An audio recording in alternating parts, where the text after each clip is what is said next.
Have you ever seen this word before? If you haven't, give it a go. How do you think it's pronounced? Because this here is one of my favorite words you hear regularly in America that even with all the American media that Brits consume, Brits are still puzzled over. And that got me thinking, what are the other niche American words that I use over here in London that confuses Brits? Well, my name is Edinger, and these are the 9 words Americans use that make no sense to Brits. All right, you've waited long enough. This word right here is tchotchkes, as in my living room cabinet is full of little tchotchkes and knickknacks and bric-a-brac and whatnot.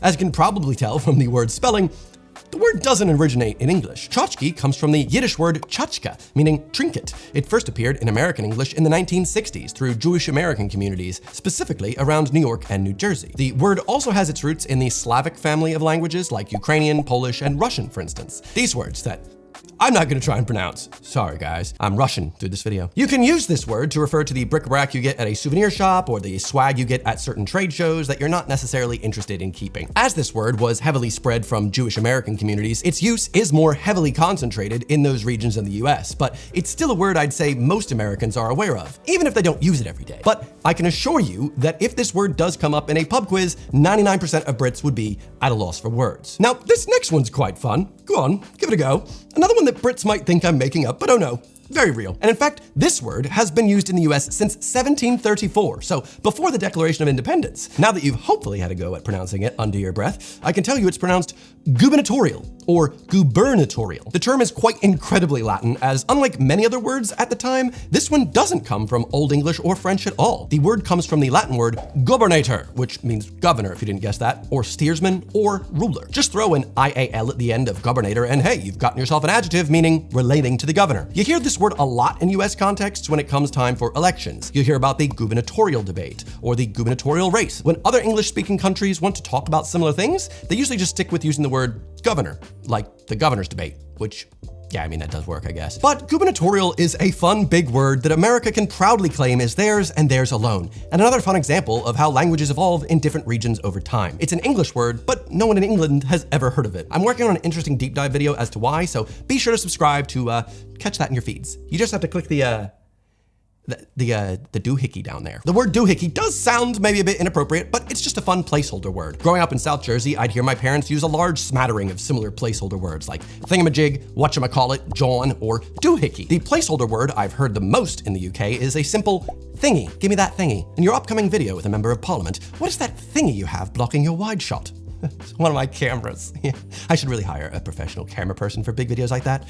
Anyway, doohickey as a placeholder word first popped up in the early 20th century as a small gadget or object whose name one forgets. Its exact origins are unclear, but many believe it sprung from a similar word, doodad. Now, even though the UK doesn't have doohickey, they do have a different fun one. A group of doohickeys you could refer to as a gubbins. Just shove all the gubbins in the drawer and we'll get back to it later. It is fascinating to me how American doohickey sounds and just how British gubbins sounds. Now, this next word I've used all the time in the UK and only recently discovered no one has had any idea of what I've been saying. Great. And if you just want me to get on with it and just tell you more about the word, calm down, don't have a conniption. Having a conniption is an expression similar to having a fit, throwing a tantrum really. This expression has never successfully crossed the pond, but Britain has their own variant of the word that confused me for quite a while when I first moved here. Having a strop. Now, conniption is one of those fun, mysterious words where we don't really know with 100% certainty where it came from. Its first recorded use was in the US in the 1830s. Some theories say the word comes from the word corruption, which used to be a synonym for anger. Others say it's from convulsion. Others from Conniption, which is a really weird word meaning ill-tempered. But we don't really know. All I do know is that conniption is a great word that Brits are missing out on. Now, this is one word Brits might have heard of, but their use of it is completely different across the pond. Growing up, we lived in a standard American suburban house with a front yard and a backyard. Attached to the side of the house was a spigot where you could connect your hose to the water supply and attach it to your slip and slide. Are slip and slides still a thing, or is that just a thing in the 90s? You know, you plug it in, you slide down. Very fun. But even though that part attached to my house was referred to as a spigot, I'd say I more closely associate the word with one of these, not attached to a building at all. Like on a camping trip, you might have to head over to the spigot to get water for the rest of the camp. That's a spigot. The word spigot sounds harsh, right? It almost sounds Germanic, which is why it might surprise you to find out the word comes from Old French, just pronounced really badly. In Old French, they had the word Spigot, which sounds more like something Super Mario would say if he wanted to refer to a plug or a small cap for casks. Its first known use in the English language was in the 14th century, and in Britain, the word is supposedly still used similar to the original French way, referring to the tap on a beer cask. But I've never met a Brit in my life that used it this way, so it might just be a thing used in certain professional spaces in Britain. So when Americans say faucet, Brits say tap. When Americans say spigot, Brits say outdoor tap. And when Americans say hose, Brits say hosepipe, which is a waste of an extra syllable if you ask me. And if you thought the previous words in this video were weird, well, say hello to this one. You can't argue. Even if you're a Brit that has never heard this word before, I bet you think it sounds fun. Because it is. Catawampus, also called Catawampus, and Kittywampus. There are a lot of variations of this word because the word also has a lot of different meanings depending on which part of the states you're in. A lot of people in the Northeast might have never heard of this word before, whereas anyone in the Deep South or Midwest is clearly nodding along. Also, Oregon? I digress. Meaning one, you moved the table and now the rug's all Catawampus. It's all sorts of crooked or misaligned. Britain has a unique word for this, used a lot up north, which I picked up from my old flatmate Bliss. The word is skew-whiff.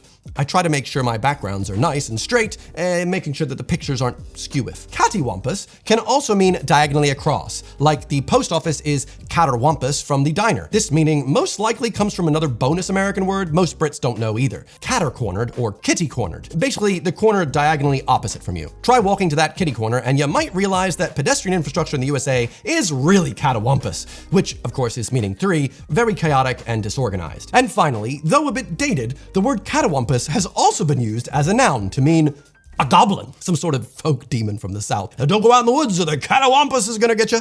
He's like a bishop. He only attacks diagonally on the kitty corners. Now, some of you may have noticed that I uploaded a video the other day on some of the craziest things that Americans have said from Reddit, and in the video, well, I had a little schmutz on my face. I don't know, maybe it was some beans. I'm sorry, that's a bit gross. But schmutz! Schmutz is a beautiful word. It sounds exactly how it needs to sound, and there isn't really a good UK equivalent for schmutz that's as all-encompassing. You could say dirt, grime, gunk, but schmutz? Schmutz is schmutz. The word schmutz is similar to the first word in this video, Tchotchkes, in that it comes from Yiddish and was introduced to American English from Jewish immigrants. In Yiddish, the word schmutz literally translates to dirt, and it traces back to the German word schmutz and Middle High German schmutzen, which means to make dirty. In modern German, the word also lives on in verschmutzen, which means to dirty or to pollute. The more you know. I'd say what makes the word schmutz so nice is that it's almost always used politely or as a joke. Like, you'd rarely hear someone say, "Hey, dork, you got schmutz on your glasses," but more like, "Oh, you got a little schmutz on your glasses." Like, it's just done a little bit more politely or as a joke. It's nice, you know, similar to how in Britain, everybody just uses the expression, "You got a little red on you," you know, "Got red on you." When I used this word around my British girlfriend the other day, as opposed to my German girlfriend. Anyway, I was blown away that she had never heard it before. Because like, how is this an American word? Sure, Catawampus, sure, sophomore, which I made an entire video about before. But ornery? I thought everyone knew that word. Ornery is just a good word to describe like an old man in a diner who keeps finding something to complain about. Hey, why didn't you have any strawberry jam?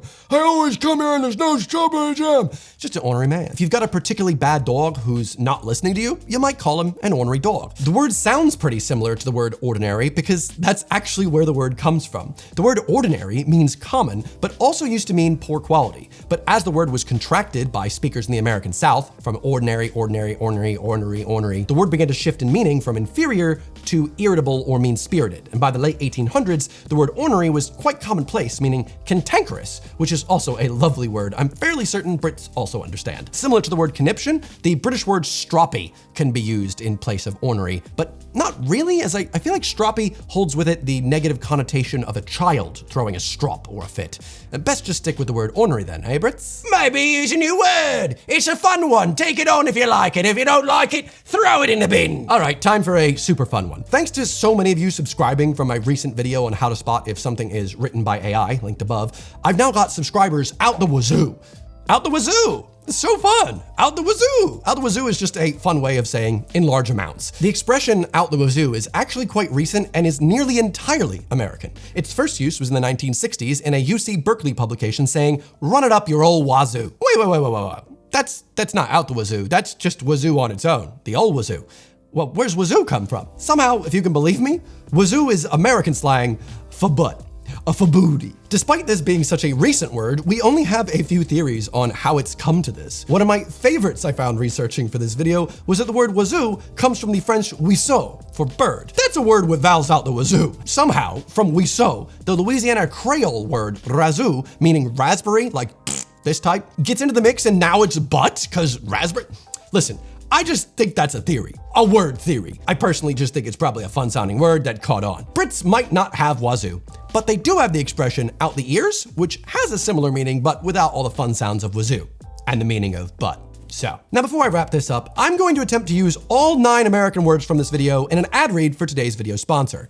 Shoehorning them all in here. NordVPN is a virtual private network that puts all your internet traffic through an encrypted tunnel. So you'd never hear yourself say, "A spy got my data." Spigot. I'm so sorry. Schmutz on my face. NordVPN lets you change your virtual location, allowing you to watch videos normally region locked from you. If I wanted to watch an episode of Last Week Tonight talking about the gubernatorial debates, I can only watch snippets of it on YouTube because I'm based in the UK. But with one click of this doohickey right here on NordVPN, now I can watch full episodes on YouTube without YouTube getting all ornery about it. And if things aren't working out, don't have a conniption. NordVPN has a 30-day money-back guarantee. And considering that they're the fastest VPN out there, you won't have to worry about your connection going all Catawampus when you're online shopping for some Tchotchkes. They've got deals out the wazoo. If you click my link in the description, that's nordvpn.com/Evan, you can get a huge discount on a 2-year plan plus a little extra. So thanks NordVPN for sponsoring. Now, let me wrap this up. I am so happy you guys have been enjoying the videos I've been making recently. I've been making videos on YouTube for 15 years now, and I've had the silver 100,000 subscriber plaque for like 10 years. I have 2 of them actually, but the last couple of months have been an absolute whirlwind, so a big thank you for sticking around for so long. I've got a really big video in the works for when I hit 1 million subscribers, which I'm hoping to release in October, so we'll see.